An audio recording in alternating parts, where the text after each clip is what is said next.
साथियों नमस्कार। मिशन विद्यादान के डिजिटल प्लेटफॉर्म पर आपका एक बार फिर से स्वागत है। मित्रों, मैं हूं Pawan Godara, lecturer in English Rajasthan से। आज अपन करने वाले हैं इस सेशन के अंदर गो एंड कैच जो फॉलिंग स्टार है, जॉन डन की पोएम है, उसके इंपॉर्टेंट क्वेश्चंस करेंगे। मित्रों, जो जॉन डन है वो इम्पोर्टेंट फिगर है, मेटाफिजिकल पोइट है और जैकोबियन एज के प्रोमिनेंट पोइट माने जाते हैं। मित्रों, जो जॉन डन की पोएम है go and catch a falling star, इस पोएम के आज अपन करने वाले हैं मल्टीपल चॉइस क्वेश्चंस करेंगे, एमसीक्यूज करेंगे और पीवाईक्यूज भी इंक्लूड किए गए हैं।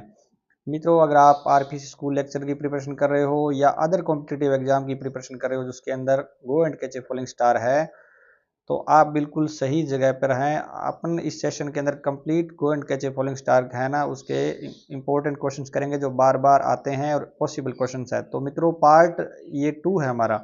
अगर आपने पार्ट 1 नहीं देखा है तो इसी वीडियो के डिस्क्रिप्शन में मैंने लिंक डाल दिया है, वहां से देखें, ताकि जो बेसिक क्वेश्चन से लेके टोटल जो सिंपल से कॉम्प्लेक्स प्रोसेस है, ये क्वेश्चंस की सीरीज है।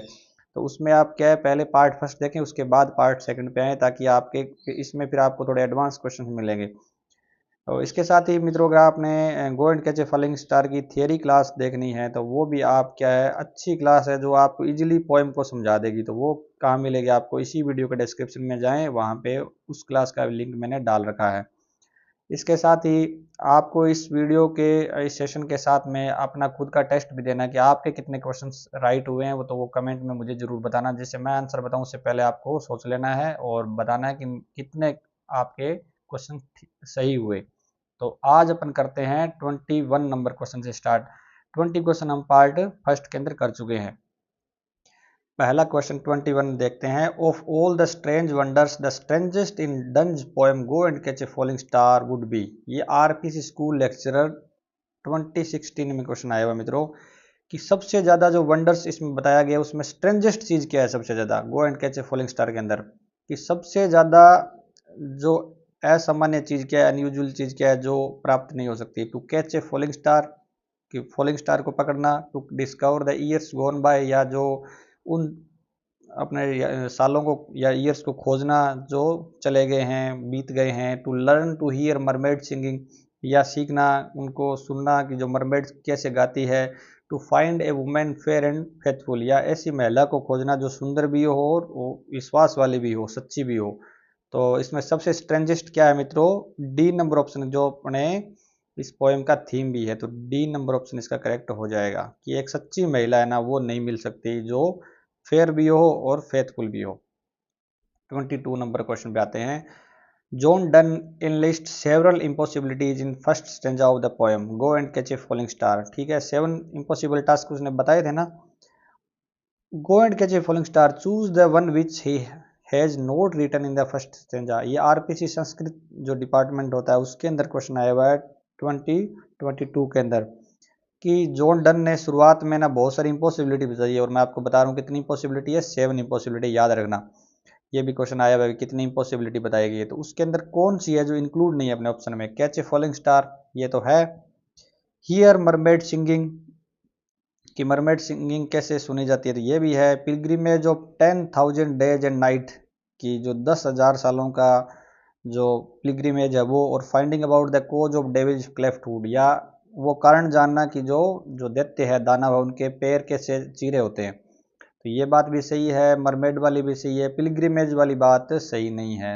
ये कोई इम्पॉसिबल टास्क नहीं बताया गया है, तो सी नंबर ऑप्शन इसका करेक्ट हो जाएगा।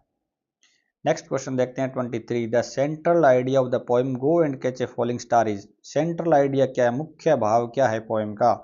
It is impossible to find a fair and true women, की इम्पॉसिबल है कि एक महिला है ना जो सुंदर भी हो, सच्ची भी हो, उसको खोजना इम्पॉसिबल है। It is impossible to catch a falling star, की एक टूटते हुए तारे को पकड़ना क्या इम्पॉसिबल है। It is impossible to hear mermaid singing, कि मरमेड सिंगिंग है ना, वो क्या है, इम्पॉसिबल है उसको सुनना। It is impossible to cleft that devil's food, और ये इम्पॉसिबल क्या है, जो दानवों के पैर है उसको चीरना इम्पॉसिबल है। तो दानवों के पैर चीरने की बात तो इसमें नहीं हुई है, लेकिन इम्पॉसिबल मरमेड सिंगिंग की बात हो रखी है। कैच ए फॉलिंग स्टार की ये भी इम्पॉसिबल है, लेकिन सबसे इम्पॉसिबल क्या चीज बताई गई है, कि जो महिला है वो सच्ची और सुंदर नहीं मिल सकती एक साथ। तो ए नंबर ऑप्शन इसका करेक्ट हो जाएगा। 24 पे आते हैं। The last line of the poem go and catch a falling star by done reads, ये लाइन क्या कौन सी है, मतलब गो and catch A following star की लास्ट लाइन कौन सी है? आरपीसी स्कूल लेक्चरर 2020 में आया हुआ है मित्रों। आरपीसी की अगर आप प्रिपरेशन कर रहे हो तो दोबारा आपको बताना चाहूंगा कि इसमें आपको फर्स्ट और लास्ट लाइन तो जरूर याद करनी है। हर पोएम की पूछी जा सकती है, जैसे ये 2020 में आया हुआ है कि लास्ट लाइन क्या है इस पोएम की। Lives a women true and fair, such a pilgrimage were sweet, false ere I come to two और three, serves to advance an honest mind. तो अगर टेक्स्ट पढ़ा है तो हमें पता है लास्ट लाइन कौन सी है, सी नंबर ऑप्शन इसका करेक्ट हो जाएगा। 25 पे आते हैं। Which of the following is the central device used in go and catch a falling star? कि सेंट्रल डिवाइस इसके अंदर कौन सी यूज की गई है इन ऑप्शंस के अंदर से? Hyperbole, simile, personification, none. तो हाइपरबली तो अपने पता है कि 10,000 डेज एंड नाइट्स के अंदर यूज किया गया है। सिमिली, सिमिली में किसी प्रकार की लाइक एज और कोई तुलना नहीं की गई है, तो यानी ये पर्सोनिफिकेशन इस पोएम में कहीं भी नहीं हुआ है। तो ऑप्शन क्या हो जाएगा अपना? ए हो जाएगा, हाइपरबली। 26 नंबर पे आते हैं। Donne would like to make a pilgrimage to. Donne क्या है? एक पिलग्रिमेज बनाना चाहते हैं वहां पे, कहाँ पे? A fair A true women, या किसका बनाना चाहते हैं वो? ए फेयर जो सुंदर भी हो, सच्ची भी हो महिला, उसका। टू हिज फ्रेंड, उसके अपने मित्र का। टू हिज वाइफ, अपने पत्नी का। टू ए फॉल्स लेडी, एक जो गलत लेडी है उसका। तो ये भी नहीं होगा, क्या होगा कि वो पिलग्रिमेज बन जाएगा एज ए पिलग्रिमेज। तो ए नंबर ऑप्शन, जो सच्ची भी हो, सुंदर महिला हो, वहां पे पिलग्रिमेज बनाया जा सकता है। 27 पे आते हैं। What is the name of the plant that has human qualities in the poem go and catch a falling star? जो 7 इम्पॉसिबिलिटीज जो बताएगी उसके अंदर भी उसका जिक्र किया गया कि ऐसा कौन सा प्लांट है जिसकी ह्यूमन क्वालिटी है? डेफोडिल्स का, मैंड्रेक का, क्लेफ्ट का, रूट्स का। तो डेफोडिल्स का इसमें बिल्कुल भी जिक्र नहीं है। क्लेफ्ट तो चीरना होता है, तो ये कोई प्लांट नहीं है। रूट्स जड़ होती है, तो क्या हो जाएगा? मैंड्रेक। इसमें मैंड्रेक जो प्लांट है उसका जिक्र किया गया, जो बिल्कुल क्या लगता है जब उसको उखाड़ा जाता है तो ऐसे लगता है कि उसका स्ट्रक्चर है ना वो ह्यूमन, अपने जो हमारा स्ट्रक्चर है ह्यूमन का, उस तरीके से वो लगता है। 28 नंबर पे आते हैं। What is the theme of done song go and catch a falling star? इस पोएम का थीम क्या है go and catch a falling star का? वुमेन इनकंसिस्टेंसी, महिलाओं की चंचलता। वुमेन्स फेथफुलनेस, महिलाओं की विश्वास, जो विश्वास पात्र महिलाएं। या वुमेन्स कंसिस्टेंसी या स्थिरता महिलाओं की। या जर्नी टू वुमेन, तो जर्नी टू वुमेन नहीं आएगा, कंसिस्टेंसी नहीं आएगा, क्या आ जाएगा? इनकंसिस्टेंसी। जो महिलाओं की चंचलता के बारे में इसमें बात की गई है कि महिला किसी एक की हो नहीं सकती। 29 Donne song go and catch a falling star is marked by. Donne की go and catch falling star है, उसके अंदर क्या क्या विशेषताएं हैं भाई? The abrupt colloquial and dramatic opening, उसकी अचानक होती है ओपनिंग। और कोलोक्वियल होता है सिंपल लैंग्वेज के अंदर, साधारण बोलचाल की भाषा में। और अचानक नाटकीय अंदाज के अंदर वो ओपन होती है, तो बिल्कुल होती है। स्पीच रिदम, उसका एक लय है। रिदम मतलब जिसके अंदर राइम स्कीम हो, तो राइम स्कीम इसके अंदर है। स्पीच की तरह रिदम है उसका। सेटारिकल सिनिकल एटीट्यूड टू वुमेनहुड, और उसके साथ साथ व्यंग्यात्मक और जो निंदक एटीट्यूड है, दृष्टिकोण है किसका? महिलाओं के प्रति। तो ये तीनों बात सही है, तो ऑप्शन क्या हो जाएगा अपना? डी करेक्ट हो जाएगा। 30 नंबर क्वेश्चन पे आते हैं मित्रों। John Donne in his poem. मित्रों इतने अच्छे अच्छे क्वेश्चंस आपको प्रोवाइड किए करवाए जा रहे हैं, तो मैं आशा करता हूं कि आपने वीडियो को लाइक तो जरूर कर दिया होगा। John Donne in his poem go and catch a falling star advises the seeker of a true and faithful women to travel. मित्रों जॉन डन की पोएम है go and catch a falling star, वो advice देती है सीकर को, तलाश करने वालों को, कि एक ट्रू और महिला है ना उसको खोजा जाए। कितने कहाँ तक वो जाएगा, कहाँ जाएगा वो? ये आरपीसी 2011 में और 2022 में क्वेश्चन है, मतलब बार बार क्वेश्चन। ये आरपीसी का फेवरेट क्वेश्चन है। टू, हमेशा लैंग्वेज को चेंज कर दिया जाता है लेकिन आंसर सेम रहता है। To the garden of Eden, कि वो सीकर को कहाँ जाने के लिए बोलता है? Garden of Eden, Eden garden के लिए जाना चाहता है। या फॉर 10 डेज एंड नाइट्स, या कितने दिन वो 100 सालों तक, ठीक है, 10 डेज एंड नाइट्स के लिए। या the north and the south pole, या नॉर्थ और साउथ पोल के लिए जाना चाहता है। या फॉर 10,000 डेज एंड नाइट्स, या 10,000 दिन और सालों के लिए वो जाने को लिए बोलता है। तो क्या हो जाएगा? 3 नंबर ऑप्शन। जैसे कि टेक्स्ट के अंदर ये बार बार क्वेश्चन आता है, तो याद इसको पक्का करना है आपको। 10,000 डेज एंड नाइट्स का सफर बोलने के लिए कहता है वो। 31 पे आते हैं, though she were true when you met her, you in the line refers for. हालांकि वो सही होगी जब तक तुम मिलोगे उससे। तो यहाँ पे यू किसके लिए आया है? The poet, the women, the poets believed, the quester. तो किसके लिए है? पोइट के लिए नहीं आया है, वुमेन के लिए नहीं आया है, और पोइट्स बिलीव्ड के लिए नहीं आया। क्या है? क्वेस्टर होता है तलाश करने वाला। इसमें यहाँ पे ऑप्शन रीडर भी आ सकता है, और अगर रीडर ऑप्शन में हो तो रीडर भी हो जाएगा क्वेस्टर की जगह पे, और इसके साथ साथ सीकर ऑप्शन आए तो सीकर भी हो जाएगा, तलाश करने वाला। तो डी नंबर ऑप्शन इसका करेक्ट हो जाएगा। 32 पे आते हैं, according to the poet what might happen to a woman who seems true and fair at first. Poet के अनुसार है ना, क्या हो घटित हो जाएगा उस महिला के साथ जो ट्रू भी है फेयर है। पहली बार जो ट्रू और फेयर दिखती है उसके बाद में क्या हो जाएगा वो? She will remain faithful for ever, वो हमेशा फेथफुल रहेगी। शी विल बीट्रे वन और two man by love letter, वो क्या धोखा दे देगी एक या दो को या तीन को भी लव लेटर के द्वारा। She will never betray anyone, वो कभी किसी को धोखा नहीं देगी। She will become a pilgrimage, वो क्या बन जाएगी? एक धार्मिक यात्रा का स्थान बन जाएगी, स्मारक बन जाएगी। तो ये भी नहीं है, धोखे वाली बात भी नहीं है, वो 1, 2 और 3 वाला बी नंबर ऑप्शन इसका करेक्ट हो जाएगा। नेक्स्ट क्वेश्चन करते हैं मित्रों 33, the poem go and catch a falling star describes. जो पोएम है go and catch a falling star, वो क्या डिस्क्राइब करती है, किसका वर्णन करती है वो? फिकलनेस ऑफ वुमेन, महिलाओं की चंचलता को। काइंडनेस ऑफ वुमेन, महिलाओं की दयालुता को। ब्यूटी ऑफ वुमेन, महिलाओं की सुंदरता को। जेनरसिटी ऑफ वुमेन, महिलाओं की उदारता को। तो उदारता, ब्यूटी, काइंडनेस किसको नहीं करती है? वो महिलाओं की चंचलता को करती है। ए नंबर ऑप्शन इसका करेक्ट हो जाएगा। नेक्स्ट क्वेश्चन पे आते हैं मित्रों 34, in go and catch a falling star the speaker commands his listener to perform a series of impossible task to illustrate. ये आरपीएससी संस्कृत एजुकेशन के अंदर 2022 में क्वेश्चन आया हुआ मित्रों के go and catch a falling star है, उसके अंदर स्पीकर कमांड करता है लिसनर को एक इम्पॉसिबल टास्क करने की। वो क्या दिखाने के लिए कहता है इसको, क्या पता करने के लिए? वुमेन्स फिडिलिटी, महिलाओं की स्थिरता को देखने के लिए। वुमेन्स ब्यूटी, महिलाओं की सुंदरता को। ब्लैक मैजिक देखने के लिए, या वुमेन्स इनफिडिलिटी, या महिलाओं की बेवफाई को देखने के लिए। तो फिडिलिटी, ब्यूटी, मैजिक नहीं होगा, महिलाओं की बेवफाई को देखने के लिए। तो डी नंबर ऑप्शन इसका करेक्ट हो जाएगा। 35 पे आते हैं, the poem go and catch a falling star is noted for its. Go and catch falling star है वो जानी जाती है किस बारे में? सिंपल लैंग्वेज के लिए, ह्यूमरस क्वालिटी के लिए, फार फेच्ड कंसीट के लिए, और ब्यूटीफुल सिमलीज के लिए। तो ब्यूटीफुल सिमलीज के अंदर है ही नहीं, सबसे नियरेस्ट इसका मीनिंग होगा सी नंबर इसका करेक्ट हो जाएगा। फार फेच्ड कंसीट, इसके अंदर बहुत जो दूरगामी परिकल्पनाएं ली गई है। परिकल्पना मतलब कल्पनाएं की चीज़ें इसमें बहुत ज़्यादा यूज की गई है। Far fetched conceit, C number option इसका करेक्ट हो जाएगा। 36 पे आते हैं, the poem go and catch a falling star is considered as a revolt against traditional love because.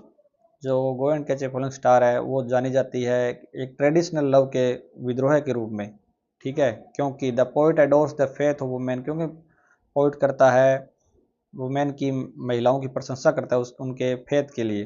The poet keeps women on the pedestal like गोडेस। Poet है वो क्या है? महिलाओं को एक जैसे अपने ऊंचे स्थान पर देवियों को रखा जाता है वैसे ऊंचे दर्जे पर रखता है, देवियों की तरह है। The poet blames women, poet blame करता है महिलाओं को। The poet criticise women for their fickleness, और पोइट क्या करता है? आलोचना करता है महिलाओं की उनकी चंचलता को देखकर, चंचलता के लिए। तो इसमें सबसे नियरेस्ट क्या हो जाएगा? अडोर्स तो करता ही नहीं है वो, ठीक है? गोडेस कुछ नहीं है। ब्लेम, आरोप डायरेक्टली किसी पे लगाता नहीं है, तो ऑप्शन डी हो जाएगा करेक्ट। चंचलता के लिए वो आलोचना करता है। 37 पे आते हैं, the poem go and catch a falling star about. Go and catch a falling star poem और किसके बारे में है? Misogyny, the alleged infidelity to women, women's inherent temperament, और ऑल ऑफ द अबव। तो मिसोजिनी मतलब होता है स्त्रियों के प्रति द्वेष भावना रखना, घृणा रखना। तो इसमें पूरी दृष्टिगोचर हो रही है, अपने को दिख रही है कि इसमें स्त्रियों के बारे में अच्छी बातें तो नहीं की गई है, तो स्त्री द्वेष इसमें हो जाएगा। The alleged infidelity of women, इस पर आरोप लगाया गया कि महिलाओं के क्या चंचलता के बारे में आरोप लगाया गया है। वुमेन्स इनहेरेंट टेम्परामेंट, और महिलाओं की जो जन्मजात व्यवहार है उसके बारे में बात की गई है। तो ये कवि कहता है उनको पोइट की महिलाओं की जन्मजात गुण है कि वो चंचल होती है। तो डी नंबर ऑप्शन इसका करेक्ट हो जाए, तीनों बातें इसके अंदर सही है। 38 पे आते हैं, the lines go and catch a falling star and swear nowhere lives a women true and fair represent. ये नेट के अंदर क्वेश्चन आया हुआ है कि ये लाइन है and swear nowhere lives a women true and fair में क्या प्रेजेंट करता है वो? फिलोसफी ऑफ रिनेसा, रिनेसा की फिलोसफी को दर्शाता है। Quintessence of the poem, quintessence होता है मित्रों कोर ऑफ द पोएम, मुख्य केंद्रीय भाव। थीम ऑफ द पोएम मतलब मुख्य केंद्रीय भाव, और ऑल ऑफ द अबव सभी। तो इसमें मित्रों जो रिनेसा काल है उसके अंदर महिलाओं की पूरी आलोचना की जाती थी, तो इसके अंदर वो फिलोसफी दी गई है। और इसके साथ साथ ये हार्ट ऑफ द पोएम है, क्विंटेंसेंस मतलब heart of the poem, core of the, तो यही आइडिया है इसका और थीम इसका है ये। तो डी ऑप्शन इसका करेक्ट हो जाएगा। मित्रों आप लाइक करना बिल्कुल भी भूलना नहीं और सब्सक्राइब भी अवश्य करें। 39 पे आते हैं। गो and catch a falling star is poem about. Go and catch a falling star एक पोएम है, किसके बारे में है वो? ये भी आरपीएससी 2022 के अंदर आया हुआ question. Feminine inconsistency, golden daffodils, French maenad, the last duchess. तो last duchess, French maenad, golden daffodils इसके अंदर, इस पोएम के अंदर है ही नहीं है। ये क्या है? महिलाओं की अस्थिरता के बारे में, चंचलता के बारे में बात की गई है। ए नंबर ऑप्शन इसका करेक्ट हो जाएगा। Question number 40।